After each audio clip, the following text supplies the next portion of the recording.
Hello friends, नमस्कार। मेरा नाम मनोज और आपका स्वागत है वैकेंसी फॉर यू में। दोस्तों, आज की वीडियो में मैं कक्षा 7 की पाठ्य पुस्तक पर आधारित विज्ञान विषय से, जिसका नाम है विज्ञान की बातें, उसका दूसरा चैप्टर प्राणियों में पोषण अर्थात एनिमल न्यूट्रिशन के ऊपर 10 महत्वपूर्ण प्रश्न आपके लिए तैयार किया हूं और उसमें भी व्याख्या के साथ बताया गया है। और साथ में वीडियो के अंत में आपके लिए जो है सो होमवर्क भी जारी किए गए हैं। ठीक है, तो इसे ध्यान से देखिएगा। आज का स्टार्ट करते हैं वीडियो। आज का पहला प्रश्न है, सभी प्राणी अपना भोजन प्रत्यक्ष या अप्रत्यक्ष रूप से किसके द्वारा प्राप्त करते हैं? पौधों द्वारा, जंतुओं द्वारा, ए एवं बी अर्थात पौधों और जंतुओं दोनों के द्वारा, या इनमें से कोई नहीं। फ्रेंड्स, हरी पत्तियों के अलावा अन्य किसी भी जंतुओं में क्लोरोफिल उपस्थित नहीं होता। यही कारण है कि जंतुओं में सबसे विकसित मनुष्य भी भोजन का संश्लेषण स्वयं नहीं कर सकते। सभी प्राणी अपना भोजन प्रत्यक्ष या अप्रत्यक्ष रूप से पौधों द्वारा बनाए गए भोजन या अन्य जंतुओं से प्राप्त करते हैं।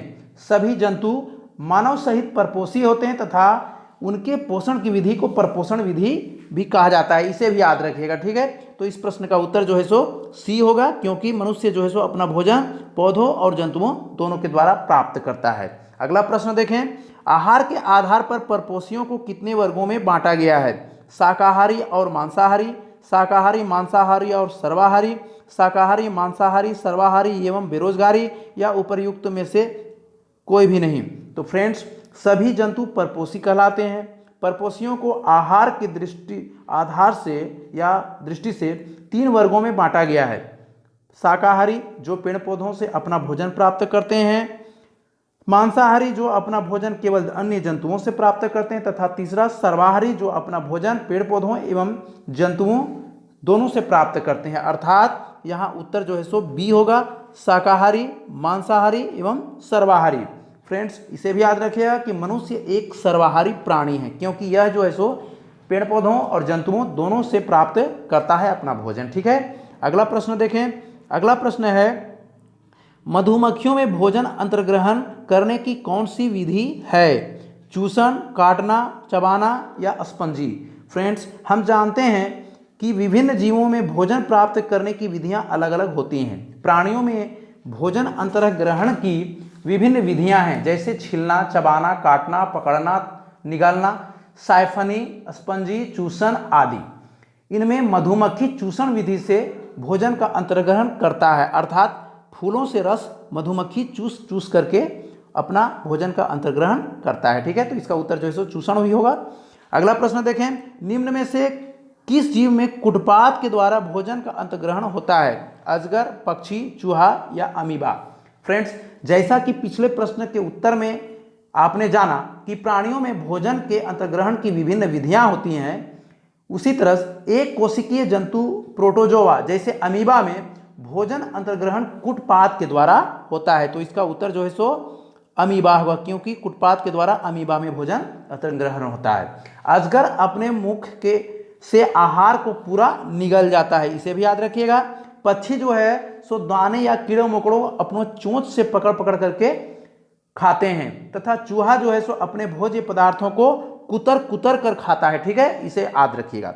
अगला प्रश्न देखें, अमीबा कैसा प्राणी है? यह जलाशयों में पाया जाता है, यह एक कोशिकीय जीव है, यह अनिश्चित आकार का होता है, या इनमें से सभी कथन सत्य हैं? फ्रेंड्स, अमीबा जलाशयों में पाए जाने वाला प्राणी है, यह एक कोशिकीय जीव होता है तथा यह अनिश्चित आकार का होता है। ठीक है, अमीबा निरंतर अपनी आकृति एवं स्थिति कुटपादों अर्थात कृत्रिम पांव, जिसे पादाब या स्यूपोडिया भी कहा जाता है, के बनने और बिगड़ने के कारण बदलता रहता है। अर्थात ये इन्हें गति देने एवं भोजन पकड़ने में सहायता प्रदान करते हैं। ठीक है, तो इस प्रकार यहाँ ऑप्शन जितने भी हैं सभी के सभी अमीबा के फेवर में हैं, अर्थात इसका उत्तर जो है सो डी होगा। इनमें से सभी कथन सत्य हैं। ठीक है फ्रेंड्स, अगला क्वेश्चन देखें।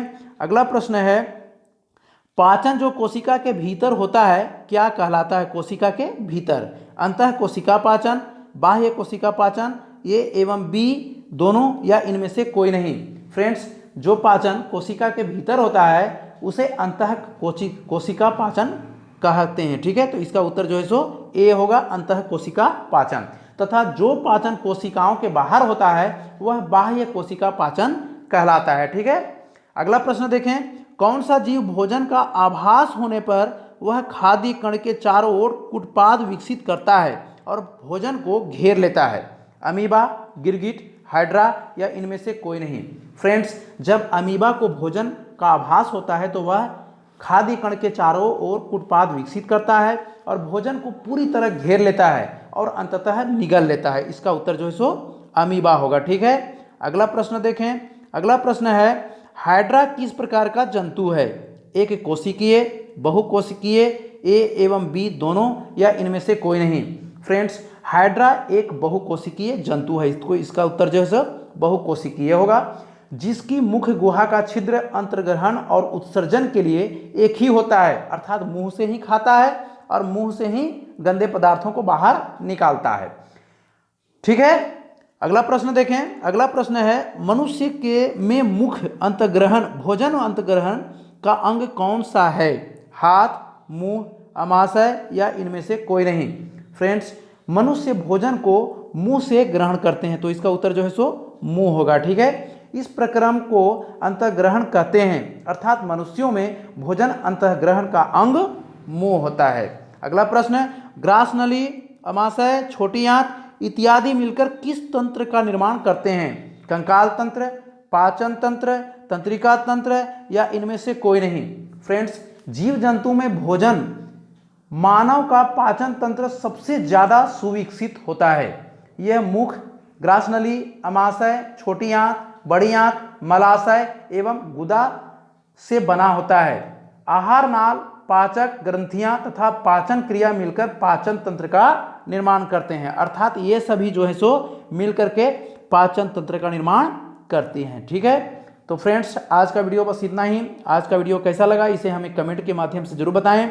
यदि वीडियो अच्छी लगी हो तो इसे लाइक करें, शेयर करें तथा इस चैनल को भी सब्सक्राइब करना ना भूलें। ठीक है, तो आज का होमवर्क देख लें। आज का होमवर्क है, कुतर कुतर कर भोजन अंतर्ग्रहण करने वाले जीव कौन कौन से हैं, इनका नाम बताना है। ठीक है, और दूसरा क्वेश्चन है, बाह्य कोशिका पाचन किसे कहते हैं? तो दोनों प्रश्न का उत्तर बना करके हमारे व्हाट्सएप नंबर पर सेंड कर दीजिए। ठीक है, तो आज का वीडियो बस इतना ही। धन्यवाद।